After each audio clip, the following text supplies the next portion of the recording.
Sahabat Shalom, Bapak Yahweh pasti memberkati saudara-saudara sekalian. Haleluya. Malam hari ini, Bapak Ibu Saudara sekalian, kita akan kembali bersama-sama mendengarkan firman Elohim yang akan berbicara tentang Baruch Atabair Ubaruch Atabasadeh. Ada yang tahu artinya?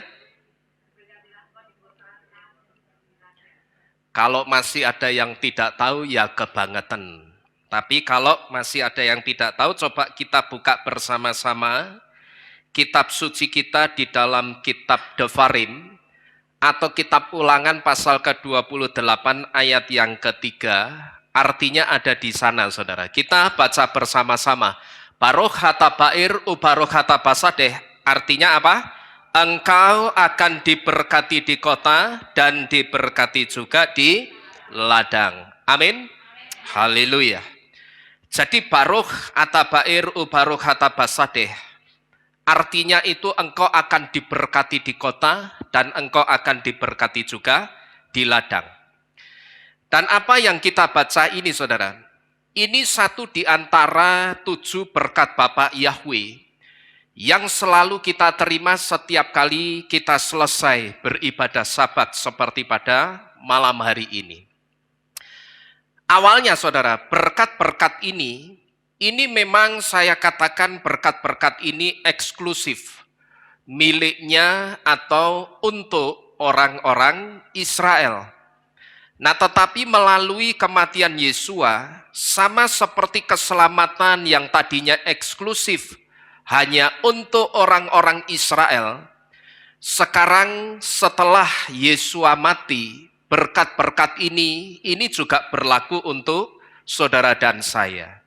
Jadi yang pertama yang harus kita ketahui dulu, awalnya berkat-berkat ini dikhususkan, ditujukan khusus untuk orang-orang Israel.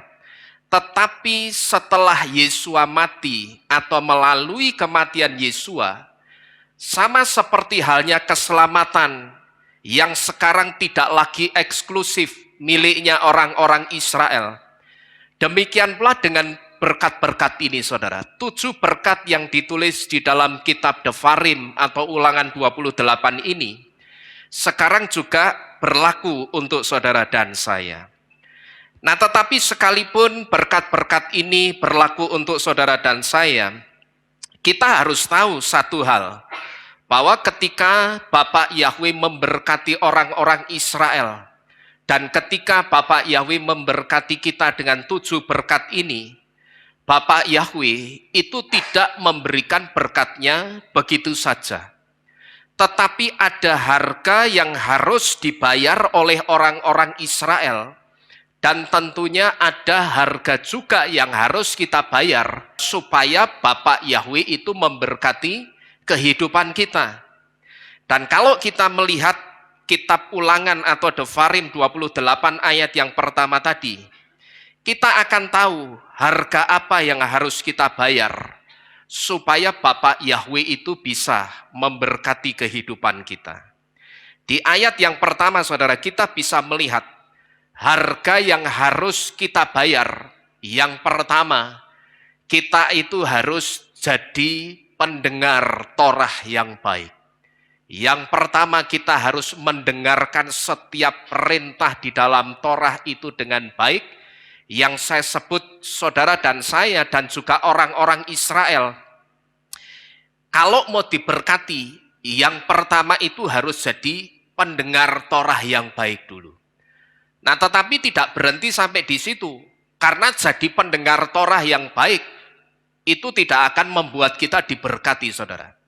Tetapi setelah kita jadi pendengar Torah yang baik, kita juga harus jadi pelaku Torah yang disebut di ayat pertama, kita dan orang-orang Israel itu harus jadi pelaku-pelaku perintah Elohim.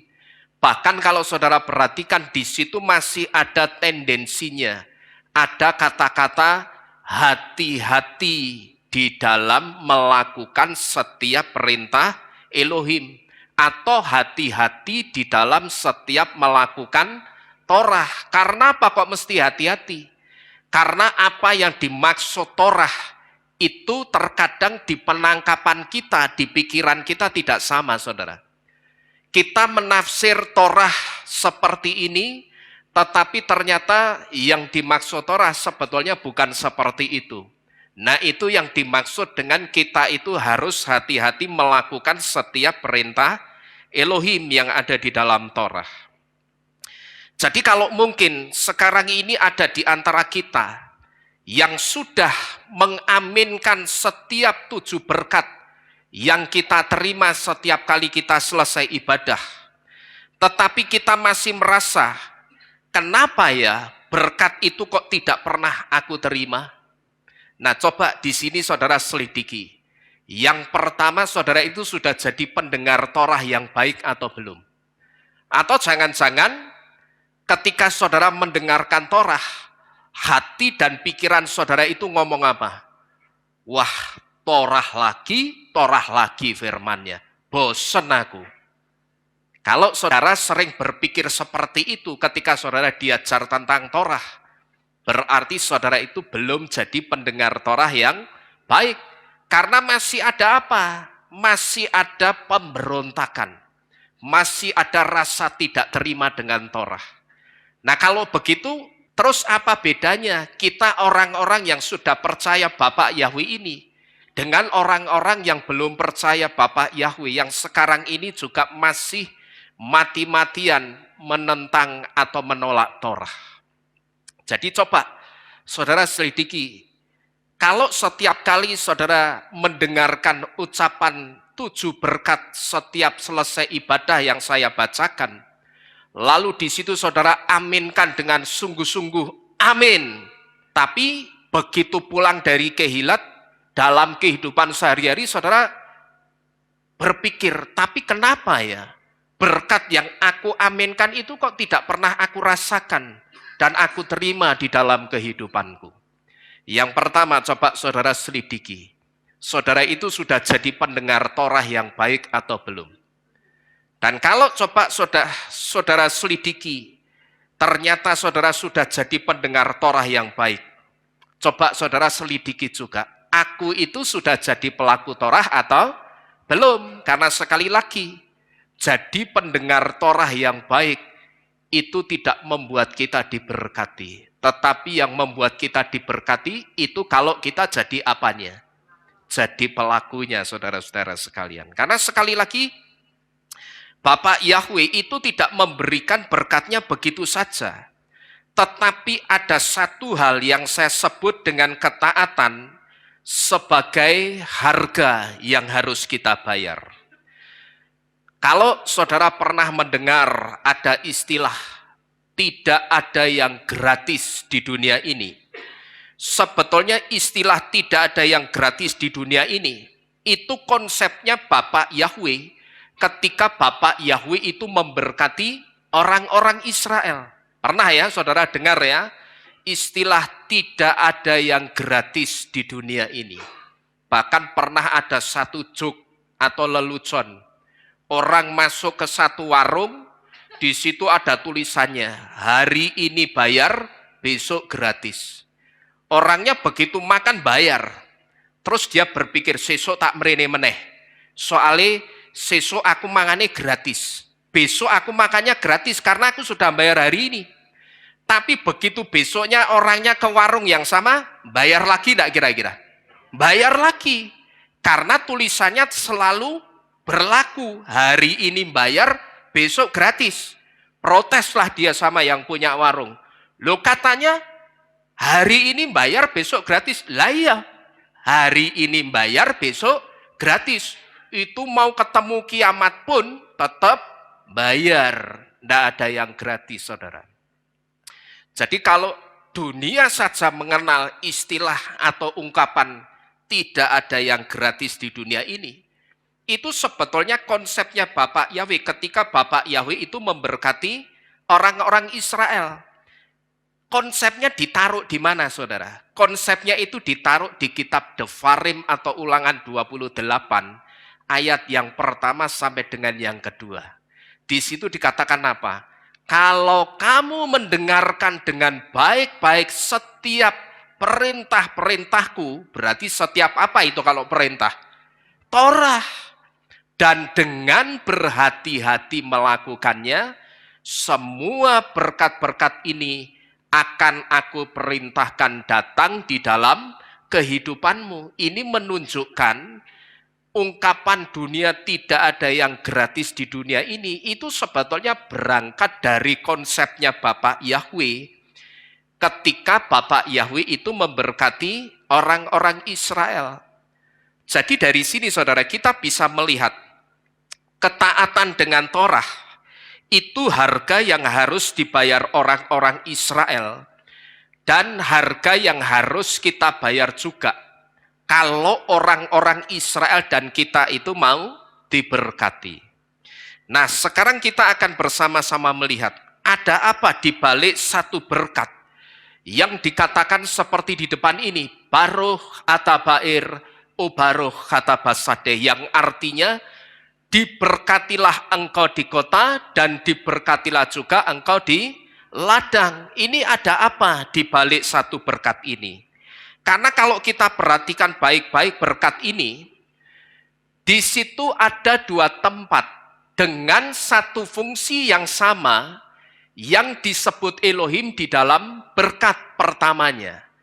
Dan dua tempat dengan satu fungsi yang sama itu disebut dengan kota dan ladang. Kalau kita perhatikan saudara, kota dan ladang, sekalipun kota dan ladang itu dua tempat yang berbeda, tapi fungsinya kota dan fungsinya ladang yang dimaksud di berkat pertama ini sebetulnya sama. Fungsinya untuk apa ini? Fungsinya untuk bekerja. Tapi kalau kita perhatikan kenapa dua tempat ini seolah-olah dibedakan. Kenapa kok Bapak Yahweh ketika mengucapkan berkatnya di ayat yang ketiga, tidak dikatakan diberkatilah engkau dimanapun. Sebetulnya kan beres kan, selesai. Tapi Bapak Yahweh ngomong apa? Diberkatilah engkau di kota dan diberkatilah juga engkau di ladang. Jadi di situ sebetulnya ada dua tempat dengan satu fungsi yang sama yang disebut Bapak Yahweh di dalam berkatnya. Dan dua tempat itu disebut dengan kota dan ladang.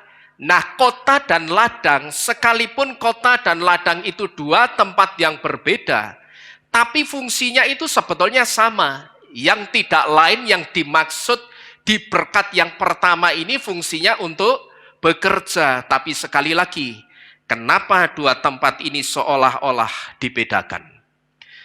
Dua tempat yang seolah-olah dibedakan Bapak Yahweh ini sebetulnya sedang memberitahu kita bahwa dimanapun kita bekerja, Bapak Yahweh itu sanggup memberkati pekerjaan kita. Amin. Dimanapun kita bekerja, Bapak Yahweh itu sangat sanggup memberkati pekerjaan kita.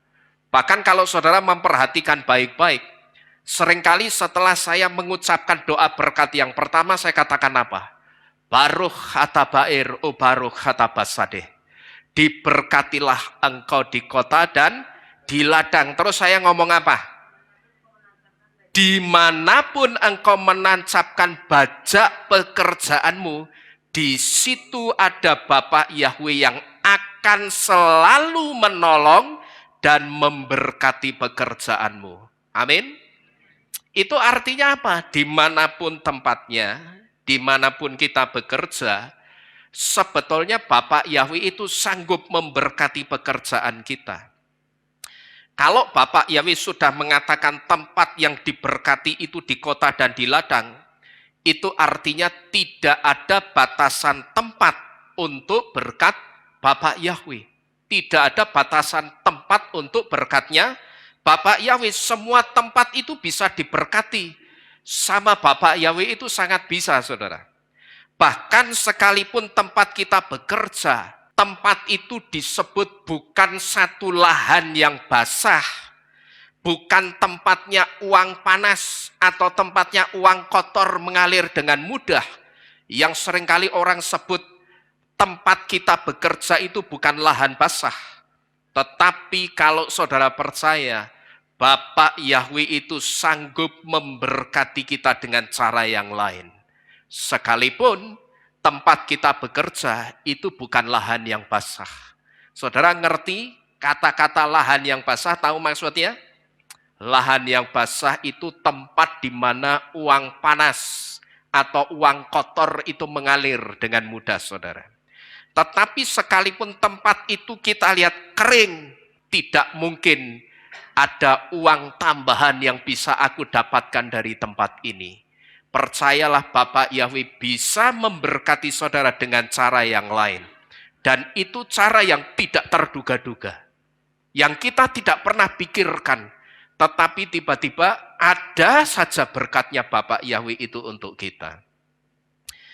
Maka dulu ketika pernah ada orang yang mengatakan kepada saya begini, saudara.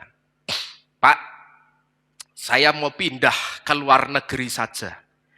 Karena saya yakin kalau saya di luar negeri, saya pasti sukses. Lalu saya ngomong sama orang itu begini, Pak, kalau selama konsep Bapak suksesnya itu karena tempatnya, buktikan kata-kata saya. Suatu saat Bapak pasti balik lagi. Dan benar saudara, dia pergi, dia balik lagi. Karena sebetulnya tempat yang terbaik untuk kita, itu bukan soal di dalam negeri atau di luar negeri, itu bukan. Tetapi sebetulnya tempat terbaik kita itu ada di mana-mana. Saudara percaya ini? Tempat terbaik kita itu sebetulnya ada di mana-mana. Asalkan dimanapun kita ada, di tempat itu kita selalu mengundang penyertaan Bapak Yahweh. Maka dimanapun tempatnya, tempat itu akan selalu menjadi tempat yang terbaik untuk saudara dan saya. Asal dimanapun saudara ada, saudara tidak pernah lupa mengundang apa tadi? Penyertaan Bapak Yahweh. Bapak Yahweh sertai saya di kota ini atau di tempat ini. Saya itu sering masuk ke satu tempat, saudara.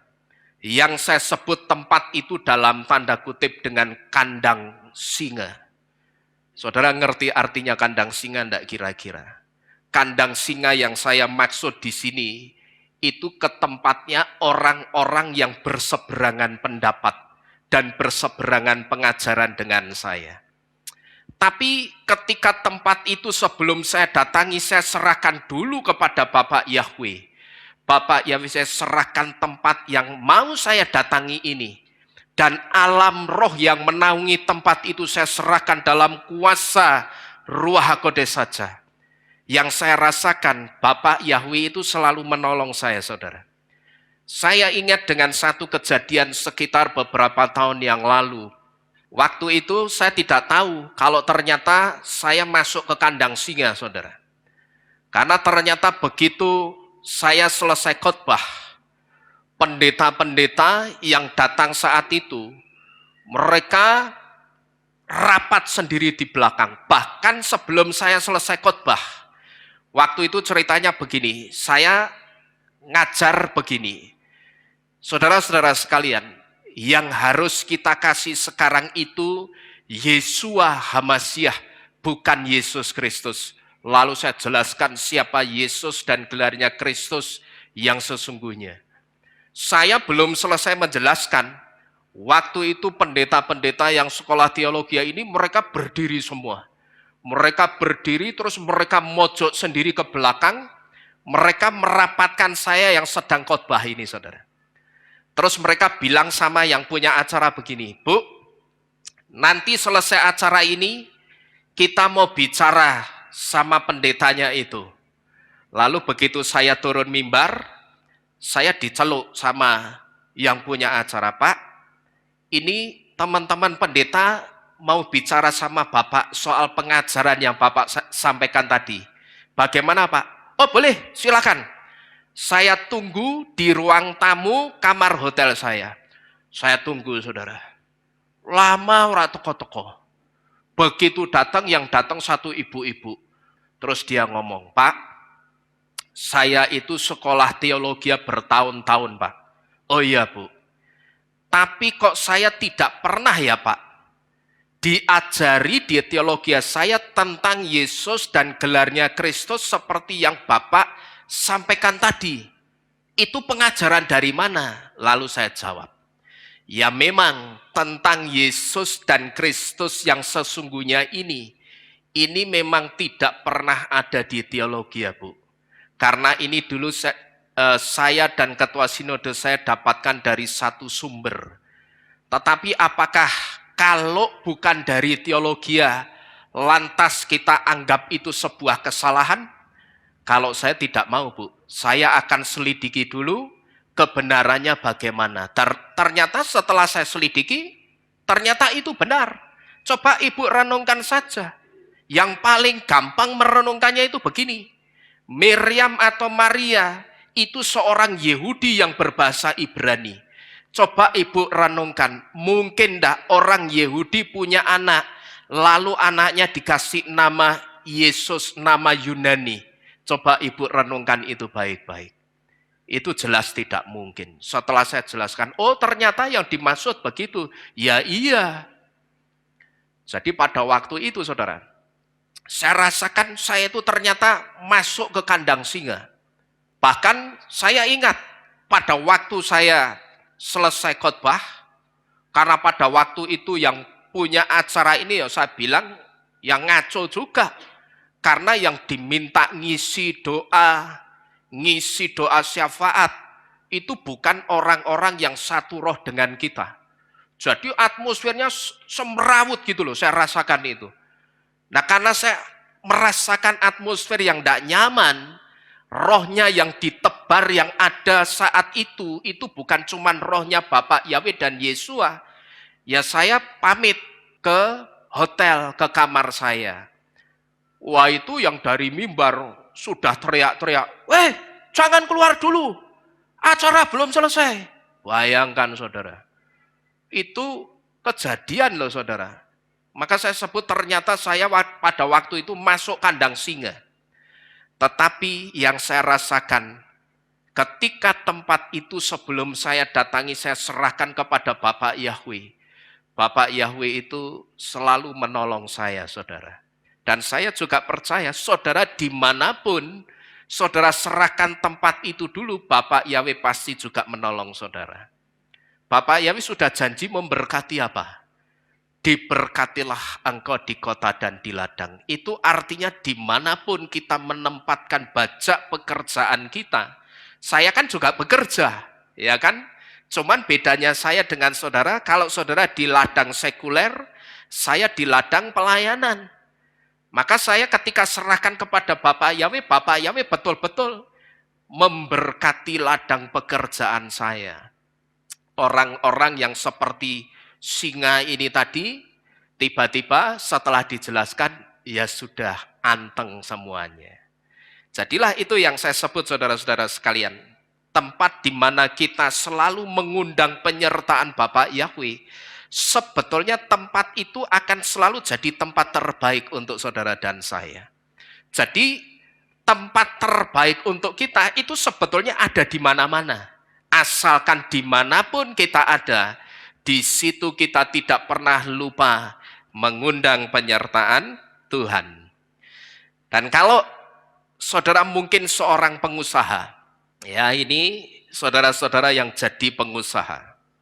Sekalipun saudara itu pengusaha yang lurus, yang hanya menjual barang-barang yang tidak bermasalah dengan hukum dimanapun, kalau saudara percaya Bapak Yahweh itu juga bisa memberkati apa yang kita jual, yang lurus-lurus saja. Bahkan Bapak Yahweh itu juga bisa memberkati dengan omset yang jauh lebih tinggi dari barang ilegal yang dijual orang, saudara. Saudara percaya enggak ini? Tetapi kebanyakan orang berpikirnya apa? Jujur, ajur, ya kan? Jujur itu kan gambaran orang jualan yang benar-benar saja. Nah kalau orang sudah mikirnya begitu, aneh jujur, dagang jujur, ajur. Tetapi tidak untuk kita orang-orang yang percaya Bapak Yahweh, saudara. Ya sekalipun saudara mau jualan barang, jualan saudara itu yang lurus-lurus.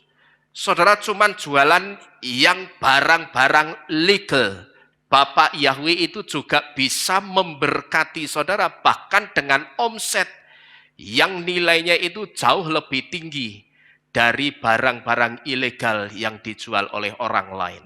Kalau saudara percaya, Bapak Yahweh pun juga bisa melakukan itu untuk saudara. Jadi saudara jualannya tenang enggak kira-kira? Ya tenang, karena kita lurus-lurus saja, saudara-saudara sekalian. Dan dari sini saudara, inilah kenapa seringkali saya memberitahu juga begini. Kalau saudara jualan, apapun yang saudara jual, jualah yang kosher. Jangan pernah saudara takut tidak laku kalau cuman jualan yang kosher. Ini tidak cuman soal makanan.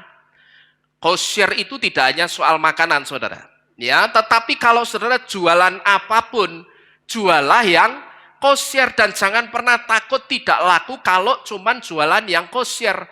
Atau jangan pernah saudara takut kalau bisnis saudara itu bisnis gaya Torah. Jangan pernah tidak takut laku. Karena berkat Bapak Yahweh yang dikatakan diberkatilah engkau di kota dan di ladang, itu tidak hanya berkat yang tidak bisa dibatasi dengan tempat, tetapi berkat Bapak Yahweh yang dikatakan diberkatilah engkau di kota dan di ladang, itu juga berkat yang tidak bisa dibatasi juga dengan apa yang kita jual. Kita ingat baik-baik satu hal ini saja. Semua berkat yang diucapkan Bapak Yahweh di kitab Ulangan 28, itu baru akan diberikan kalau yang pertama apa ini? Kita jadi apa tadi? Pendengar Torah yang baik. Kita memberikan pendengaran kita untuk Torah itu yang terbaik. Jangan setiap kali kita diajar tentang Torah, kita ngomong, wah Torah maneh. Bosen. Jangan begitu saudara. Dan setelah kita jadi pendengar yang baik, kita jadi pelakunya. Kita jadi pelaku Torah.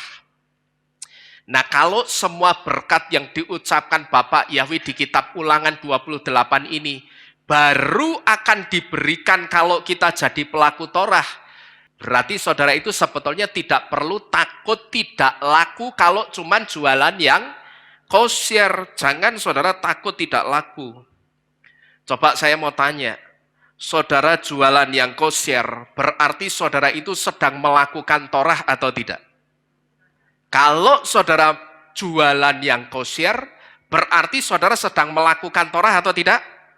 Melakukan. Nah kalau melakukan, Bapak Yahweh itu janji memberkati atau tidak itu? Dia janji akan memberkatinya. Jadi jangan takut tidak laku kalau jualan yang kosher. Coba saudara justru katakan begini, kalau yang tidak kosher saja dulu aku jual laku, kalau sekarang aku jualan yang kosher pasti akan lebih laku keras dan sukses besar. Amin. Saudara mesti begitu.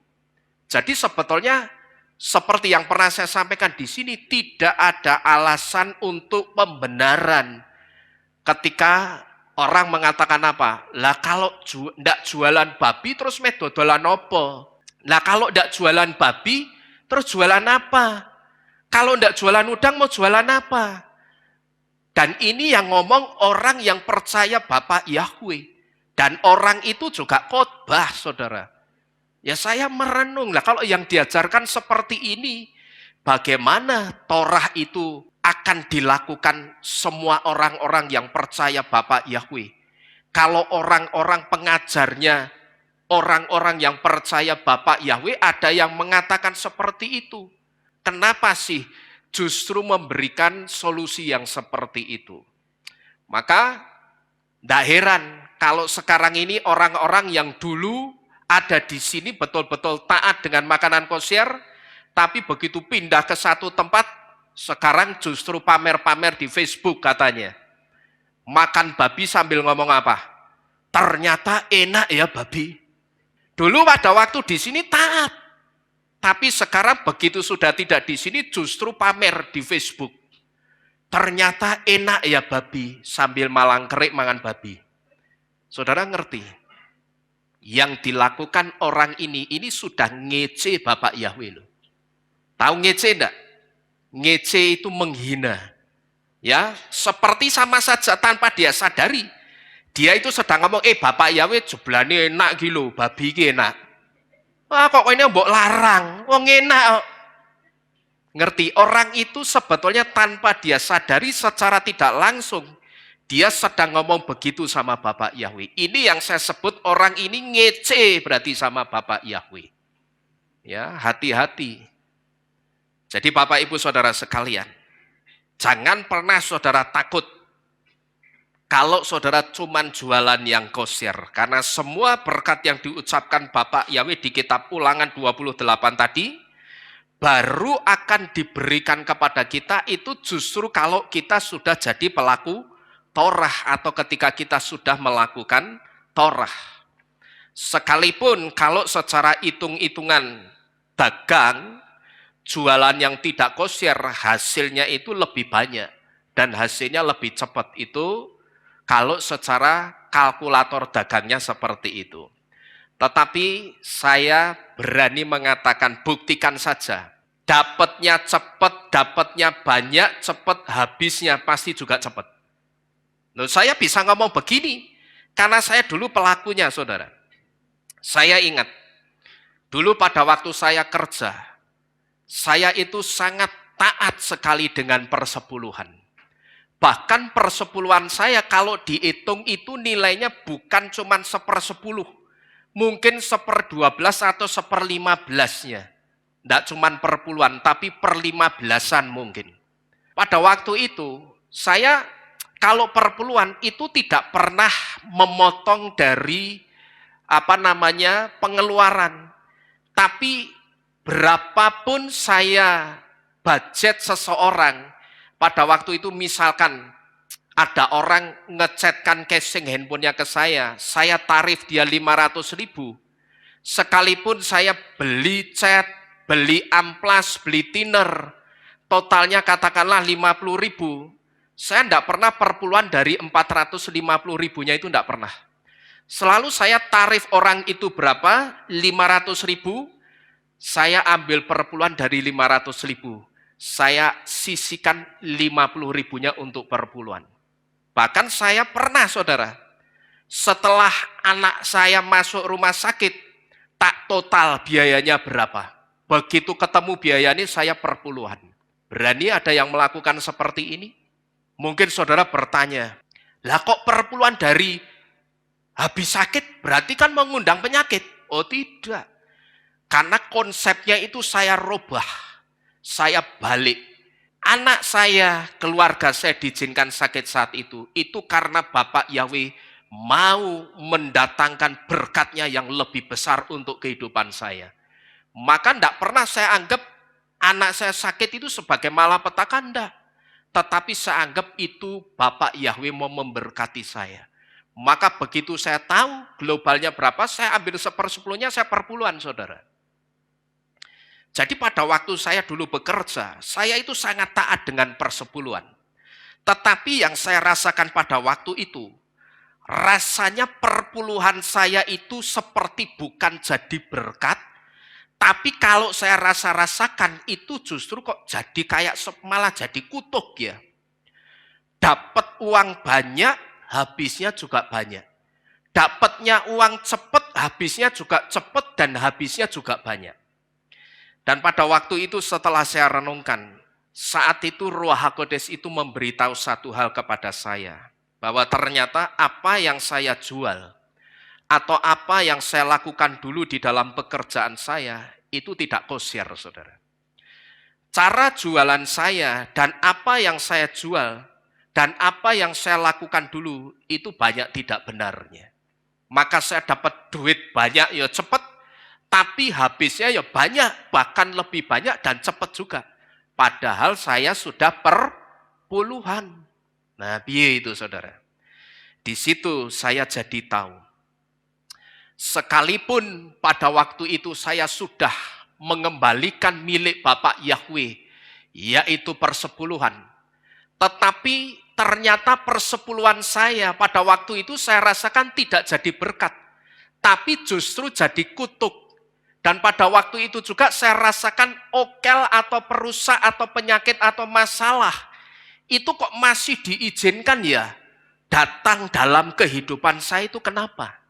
Waktu itu jujur secara manusia saya bertanya-tanya.